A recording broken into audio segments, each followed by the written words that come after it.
Bigyan natin ng reaksyon ang interview ng isang foreign geopolitical analyst, David, nakalimutan ko apelyido.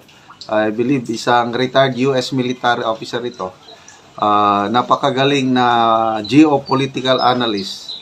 Nakikita niya baka magkaroon ng civil war sa Pilipinas. Baka, sabi niya. So, in-interview niya si Professor Ana Malindog Uy. So, pakinggan natin, napakagandang paliwanag ni Professor Malindog Uy itong nangyayari sa Pilipinas ngayon. Bigyan natin ng reaksyon. There is this political tension that is now creating some kind of commotion in the Philippines because the supporters, of course, and also the supporters of Sara Duterte is trying to protect her and also to clamor that all of these political harassments being thrown at her should stop.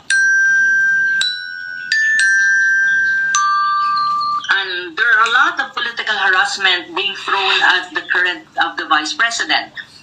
One of that would be inquiry, the congressional inquiry as to how she used the confidential fund that was given to her actually by the Office of the President. And now there's a lot of accusations that, there's such a thing as corruption or to a certain extent to that effect is being thrown at the Vice President. And so now there's tension because before Sara was the Vice President was very quiet. But now the Vice President becomes and Yan, there is tension. Dati, tahimik lang si VP Sara. Nung hindi pa nila, kahit nung sinimulan na nila ang panggigipit sa kanya, sinisira na siya, tahimik lang. Lately lang, nung nagsimula na itong Committee on Good Government and Public Accountability na iniimbestiga ng kanyang confidential funds, nung ginipit ang budget ng OBP, inislas ng ilang billion, yun na, nagsimula ng palaban si VP Sara. So nagkakaroon ng tension. Yan ang pinag-usapan dito ngayon. I think she's in a fighting mode. Fighting and of course, mode. the current administration as well will be, and the BBM side will fight it off with her. So that tension is very much felt at the moment, not only in terms of exchange of words, but even in terms of action. Because as you can see, there's already an impeachment case being filed against the president, against the vice president. There are 2 impeachment cases being filed against her in Congress. And as I can see, they control the Congress. The current BBM and his cousin controls the Congress. Almost all of the congressmen, they have it on their side. That impeachment, I think, if you talk about numbers, will pass. However, majority of the Filipino people don't want that. And Yeah. they don't want the Vice President to be impeached. So, Majority of the Filipino people. Agree ba kayo na ang nakakaraming Pilipino ayaw sa impeachment? Comment nyo ko, no? So kung ituloy nilang impeachment, ayan na, magkakaroon na ng mga rallies. Sinimulan na nga sa EDSA. Yan, sa Cagayan de Oro, kapon, nagsimula na mga evangelicals and Catholics, nagsama na. Today, sa Davao, ron, sa Cebu. Today, mamayang hapon, sa Valencia, Bukidnon, meron din. Yan na po, nagsisimula na ang tensyon. Yung Iglesia ni Cristo, yan ang aabangan natin dahil malaking rally itong Iglesia ni Cristo. you're gonna manifest that. It's being manifested by going to the streets and having protest rally. So it's not anymore just the supporters of the VP that is doing the protest rally. As I have known this morning that the biggest religious group in my country, they call themselves Iglesia ni Cristo, would also be holding the huge protest rally in Manila against the impeachment. So you can see this kind of, political turmoil going on in the country. But the question really, David, is why is it that the Vice President is being ostracized, politically speaking, in many ways by the current administration? I mean, the whole administration is something that the whole force of the current administration is against her. It's pushing her to the wall. there's only one thing that I can see. They want to eliminate the Vice President Sara Duterte in the political landscape of the Philippines, especially in preparation to the 28th election, national election, because they know that if she runs for the presidency, she will win. She will win. Wow. She will win. That's really the case. Agree ba kayo na 2028 mananalo si VP Sara as president? Yan ang prediction ng Professor Anam Malindog. Uy, galing. Kaya gusto nilang eliminate, tanggalan na siraan na nila si VP Sara as early as now. Kagaya ng ginawa nila noon kay Vice President Jejomar Binay. So, kaya ba nilang i-duplicate yung Binay model nila? Mag-succeed kaya sila itong Sara Duterte model? Para yung nag-aambisyon na magpresidente siya ang mananalo sa 2028 pag ma-eliminate nila si VP Sara? So for her not to be able to run and at the same time for her not to win, they have to destroy her, politically speaking, and of course taint her image as a person and as a politician. So that's going on. On the other hand, it has also something to do with, I think it's also some kind of an attack.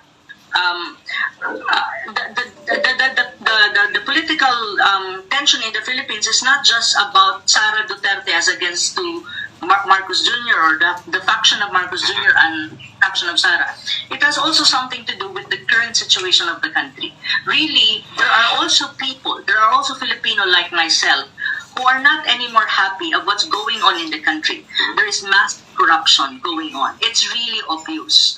And the other one, I think, massive corruption, very obvious, sabi ni Professor. Oy, agree ba kayo?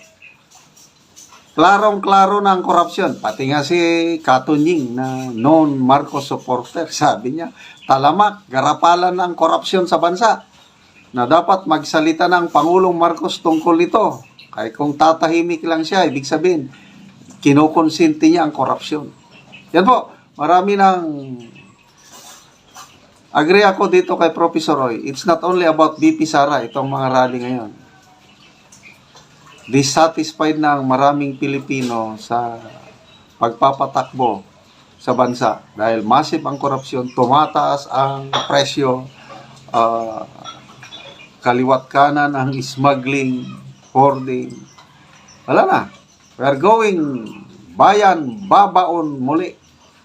is there is the peace and order is not as good. There's a rising crime in the country. Even drug problem is also rising, and also the economy is not good as well.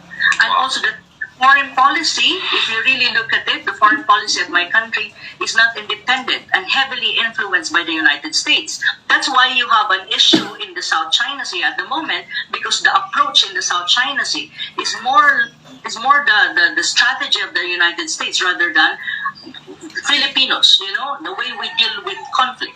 So if you put all of this together, and including the political rivalry and tension between the Dutertes and the Marcoses / Romualdez, put them together, the country really is like a hot potato, you know, or it's like a ticking bomb. Anytime it explodes, you know. So that is really the situation of the country right now.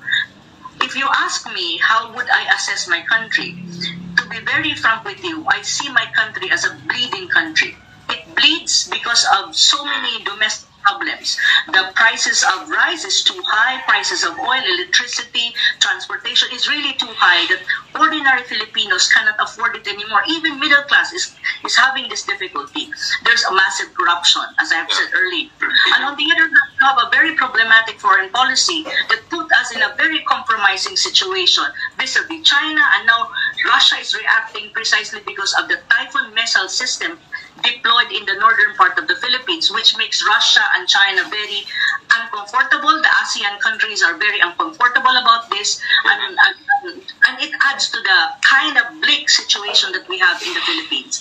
So putting them together, economic, domestic, domestic problems, politics, plus the very unbalanced and very heavily influenced foreign policy, especially the approach to the South Chinese dispute as against to China, is the country really is not in a good position. And the country really, in terms of projection, in terms of how you view it, it's not really in a good position, very bleak, if you will ask me. So that's why there are a lot of Filipinos really who are getting tired of this. They want a change. They want a change really for good, and also they want, many of them, or some of them, would I say, or many Filipinos, I would say that they're calling for the current president to resign. But of course, the president will not resign. Of course, there were protest rally, and you can hear them shouting that they're shouting Duterte, Duterte. But on the other hand, they're also shouting BBM resign. So this is really the situation in Philippines at the moment. So not so happy, not so bright. But as a person, I don't see that it's hopeless though. Well, very interesting. We're gonna get back to the South China Sea because there is something that I need to address, not address rather, but just share with the community and of course get your perspective onto this. Now, if we are to go back to this notion, what you mentioned about the Filipino people, sort of, not the Filipino people, rather the current government. When I say current government, I'm referring to the Marcos camp. So the fear, if I am to read this correctly, based on what you stated, is that they are so concerned about the possibility of her winning the election, the upcoming elections. Now, could it be, and this is a question for you, Anna, could it be that there are some foreign elements pushing for this domestic chaos inside Philippines? I would agree. I would presume, yes, there's like some kind of foreign influence, or I would not say direct intervention, but foreign influence. Yan, ang tanong. Meron bang foreign powers na nakikialam sa ating bansa? Sabi ng professor, yes, in some degree, indirectly, meron. And I believe it's so. Kasi yung labanan ng mga superpower na dadamay tayo. Okay? So, meron. Kaya delikado ang ating bansa na iipit tayo sa gulo ng mga superpower. At ito, mga kaguluhan ito, may nakikialam. Pushing for this, some kind of political domestic chaos going on. Precisely because, I'll be very frank and honest, the United States don't want to see another Duterte in power. Why? Because they cannot control the Philippines if a Duterte is in. Yan, agree ba kayo? US, except kay Donald Trump siguro ito yung Biden administration. Ayaw nila makabalik ang Duterte. But ngayon, nagbago naman ang administration by January, Trump na. Palagay ko, mag-iiba na. Kasi, Trump, bilib na bilib si President Trump kay President Rodrigo Roa Duterte. Galit na galit daw si President Trump sa droga. Kaya gusto niya yung pamamalakad ng Duterte. Kaya ngayon na makabalik na si President Trump, magbabago. Ito na, panahon na ng mga Duterte to shine. Ibig sabihin, by 2028, gusto ng Trump. Sa akin lang ito mas pabor sa Trump administration kung Duterte ang magpresidente. Ano sa tingin nyo? Kasi kung nanalo si Harris, ayaw nilang makabalik ang mga Duterte. Anyway, ang kabuuan itong interview nito, sabi ng geopolitical analyst, baka may posibilidad, pag hindi maagapan, baka magka-civil war ang Pilipinas. Ano sa tingin nyo? Payag ba kayong magka-civil war? Huwag naman sana. Nung EDSA malapit na tayong magka-civil war noon, nung patalsikin nila si Pangulong Marcos Sr. Mabuti na lang, ang Marcos Sr., ito yung greatest legacy ng Marcos Sr. para sa akin, yung voluntary siyang umalis sa Malacanang para hindi magka-civil war. So, sana naman maiwasan ang civil war sa atin dahil wag po, napakahirap ang civil war. Yung nangyari sa US, yung civil war nila, yung nangamatay na mga sundalo, civilian, itotal mo, ang lahat ng world wars na pinagdaanan ng US, mas marami ang namatay sa civil war nila. Sana hindi tayo matulad ng US na nagkaroon ng civil war.